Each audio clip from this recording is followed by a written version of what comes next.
All right, we are talking about fertility and specific infertility issues that I see most commonly. This is the first video in a series of 6 videos where I'm going to be going through some of the most common things that I see, come across, and have to really look at course correcting for people to get your system to function better so you get the right result that you want. So when we look at this and dive into this, I'm going to be referencing a lot of Eastern medicine tactics, as well as looking at your basal body temperature. And I'm going to talk about eating for your hormones in your cycle, which again, you can subscribe to my YouTube. I'm Dr. Beth Westie, women's health and hormone expert, author of the books, The Female Fat Solution, The Female Menopause Solution. This is on Amazon. This references the eating for your hormones in your cycle, as well as other videos on my YouTube. You can subscribe to my podcast where I detail out even more things for you as well, because I'm talking about very similar things on my podcast. The other thing to keep in mind here is that I am going to be talking about doing Dutch testing and doing cycle mapping. This is going to give you some really, really valuable information. So you can go below this video, click the link, learn more about what a cycle map test is, how it's going to benefit you, and how you can learn more about your system than you ever did before with understanding what's going on and how to really work with your body. So, and again, Eastern medicine side of this. I'm a chiropractor by training, as well as licensed in acupuncture, Chinese medicine, and had extensive extra training in fertility and hormone and cycle issues for women, as well as a functional medicine practitioner. So I'm also a functional medicine practitioner. So there's a lot of different angles that I'm coming at this from here. So for those of you that are wondering, okay, so when I talk about some of this stuff and say deficiency, sometimes it's like, sort of makes sense. Like, do I not have enough vitamin D or something like that? It's like, yes, and in Eastern medicine, we're really looking at the overall vitality of your system. You need to have enough stored nutrient and enough constitution internally to get and stay pregnant. And so I'm just going through some of the most common things that I see, especially when we're looking at a Dutch test and a cycle mapping test, and also how it correlates to your basal body temperature. So yes, getting a cycle mapping test is going to tell us the accurate, most in-depth information, but also tracking your basal body temperature is really, really valuable and fairly inexpensive to do. But again, sometimes you can feel like you're not getting accurate readings or you're not sure what it means, that type of a thing. That's why we're going through this. So overall deficiency, this is a low basal body temperature in general, right? Just deficient, just depleted.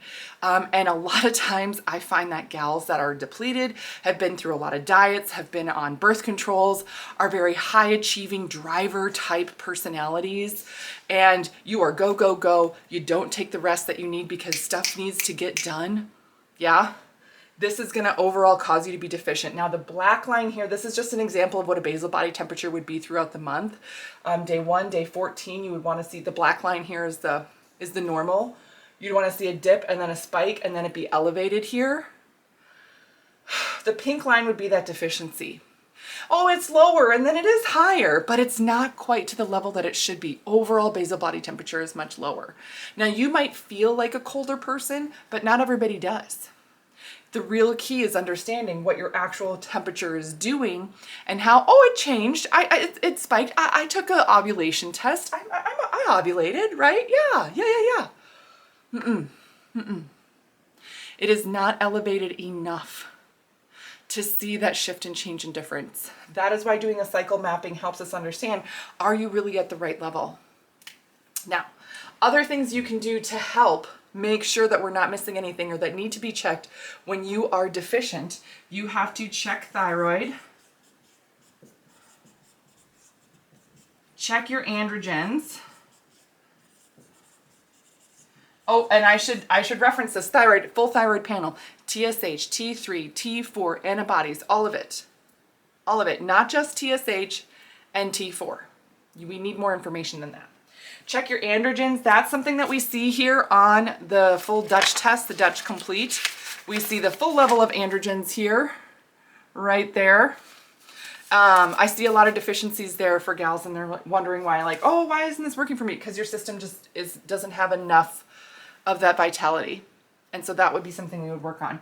You can also get a CBC, a metabolic panel.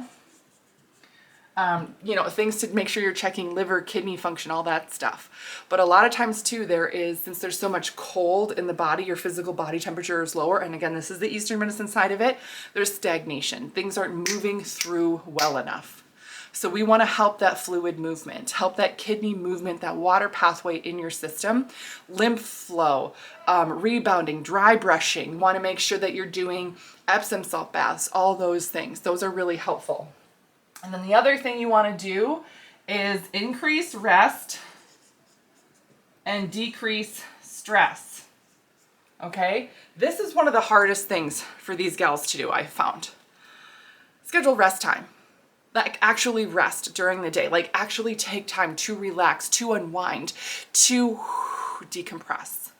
I do not want you to keep going. Like schedule an hour a day where you're sitting there and doing nothing or not being productive. You don't have to stare at the wall. You can like knit or color or read or whatever, but you cannot do something that is productive. You need to rest.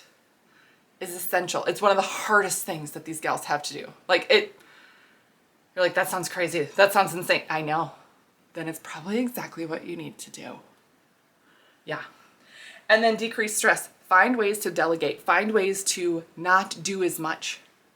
Physically give your body the rest because it's depleted. It's depleted. You're deficient. And then the other thing, the last thing here, you want nourishing foods. Nourishing foods. This means that I want every bite you take to be filled with nourishment. I'm not talking about like just healthy or whatever. Full fat products. You know, I want it to be dense, nutritious, dark colored vegetables, right? Dark leafy greens, beets, eggplant, all that stuff. Tomatoes. Really rich in color. All your veggies, cooked veggies, no salads, you can have some raw fruit, you know what I mean? That's fine, but nothing else that is raw. Do not eat raw carrots. And I know people say, oh, it's good for estrogen. Great. But for this that you have going on, you want, full fat dairy products and heavy nourishing foods all the time. It might feel different on your digestive system. It might take a little bit to get used to. But that is one of the things that we incorporate. Now, knowing what your actual, body temperature is doing, knowing what your actual hormone test is doing, we can then make further customized recommendations, things like that, to make sure we're targeting things. I do talk about tinctures and supplements and stuff, but again, it's really based on what your system is doing. But this is a great place to get started. Overall deficiency, overall making some of these lifestyle changes, nutrient changes, everything else, and just dive right in.